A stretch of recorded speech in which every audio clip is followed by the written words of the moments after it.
Its origins are woven with stories of ancient gods, tales of good and evil, love and heartbreak, death and resurrection. It's a victim of myth and misconception, but also the symbol of a proud tradition. It can only be produced from one ingredient, grown in only one area. For those with a more discriminating palate, it's become a unique spirit to be savored with friends. What is this nectar of the gods that for centuries has delighted the senses and inspired the imagination? It's tequila. Now, with Tequila Rack, International Tasting Group is pleased to introduce you to the very best of Mexico's boutique tequila brands.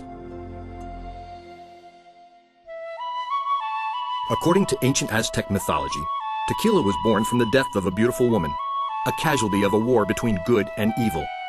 After her death, a plant sprouted from her burial site, a plant into which the gods instilled a liquid that, when consumed, could provide comfort and ease painful memories. For generations, natives fermented the plant's juices to produce a drink called pulque. In the 16th century, the Spanish came to the region and introduced the distillation process, but banned the production of tequila. Nonetheless, the natives distilled their spirit secretly. Centuries later, tequila came to symbolize a newly independent Mexico. Tequila is a distilled drink made from the fermented juices extracted from the heart of the blue Weber agave plant. The tequila agave, native to the high altitudes of the state of Jalisco in Mexico and parts of surrounding municipalities. Agave is a large succulent plant with sharp pointed leaves measuring 6 to 7 feet long and a fleshy core that lies close to the ground. After the plant has ripened, somewhere between 7 and 12 years, the process called hema takes place. The harvest includes chopping away the leaves to clear the core, known as the piña, which is Spanish for pineapple, but known to many as the heart. Timing is critical. If harvested too soon, the plant won't produce enough sugar for distillation. Wait too long, and the plant will have spent its sugars, sending out a long stem, or quiote, which produces seeds. The piñas, which average 65 to 135 pounds, are cut in half and roasted in autoclaves for 8 to 12 hours. They can also be roasted in stone or brick ovens or in steam rooms for 24 to 36 hours. The plant starches are converted into sugars during the process, and the sugars are extracted from the agave fibers by shredding. The cooked agave goes through rolling mills, sprayed by pressurized water, then the juices are pressed out, producing what's known as musto fresco, and put into fermenting vats. This is when the decision is made to produce 100% agave tequila, or a lesser quality of tequila known as mixto. Water is added, as well as yeast. The yeast initiates the fermentation process, converting the sugars in the musto fresco into alcohol. The mixture is now called musto muerto. Fermentation lasts many hours and differs among factories due to the standards that each one has established. The mixture is then distilled twice to produce tequila. Each distillery has its closely guarded secrets, production and aging methods that give its brand of tequila a unique color and taste. Generally, tequilas fall into two categories: tequilas known as mixto and tequila 100% agave. As the name implies, mixto is a mixture of at least 51% agave, with the balance made up of other sugars. It's the less expensive tequila that's used for margaritas and shots that burn, the tequila most people know. But the fine tequilas that earn the Tequila 100% agave designation can only be made from 100% Weber Blue agave sugars. A non-profit organization called the Consejo Regulador de Tequila, or CRT, carefully regulates and inspects tequila 100% agave production to verify its quality and authenticity. Tequila is an appellation of origin product, like champagne, cognac, or bourbon. That means that tequila 100% agave can only be produced from blue agave grown in the specified regions of Mexico, primarily within the state of Jalisco and in parts of 4 other Mexican states. All the brands from the Tequila Rack are tequila 100% agave. Initially, we will be offering reposados from several different producers. Later, we will introduce blancos, añejos, and extra añejos.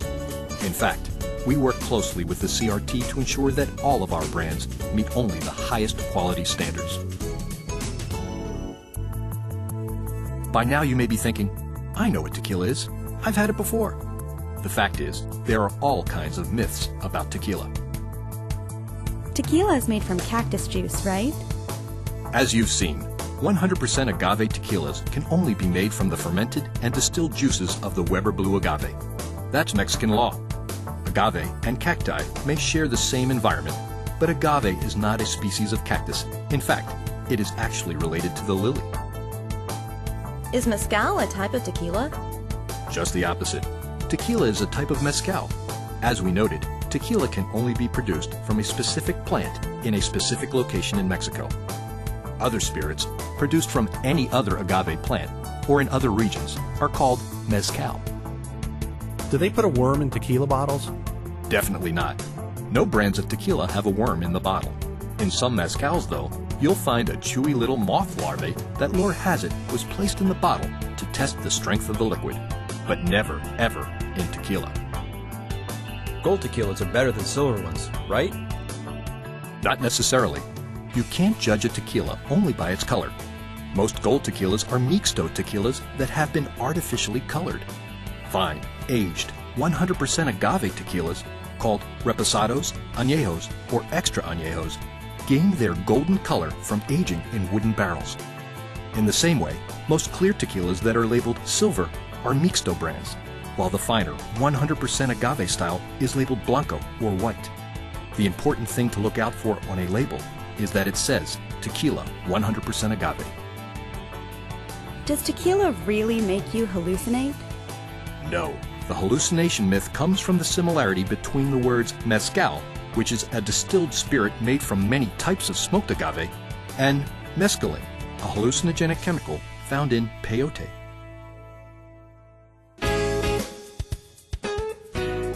In the world of super premium spirits, International Tasting Group is unique. Our purpose is to bring together collections of the finest spirits, to give you information about their nature and background, and to guide you in choosing brands you can enjoy with your family and friends. International Tasting Group isn't about image. It's about giving you choices and introducing you to a whole new world of possibilities. Our first offering is Tequila Rack. In assembling this collection, we've traversed the tequila region of Mexico to find the finest artisan-made tequilas. But in addition to offering you premium tequilas, we're also providing background on how they're made, the different varieties, and how tequila should be tasted. We'll show you the proper way to taste fine tequila, what to look for, how to evaluate the aroma, flavor, texture, temperature, spice, and overall balance of each variety. We'll give you all the tools to host your own tequila tasting party, which glasses to use, the proper temperature for tasting, how to cleanse your palate between tastings, and much more. Our goal is to create a community of tequila aficionados who can share their thoughts on our website, TequilaRack.com. We're also assembling groupings of other spirits and wines into other racks.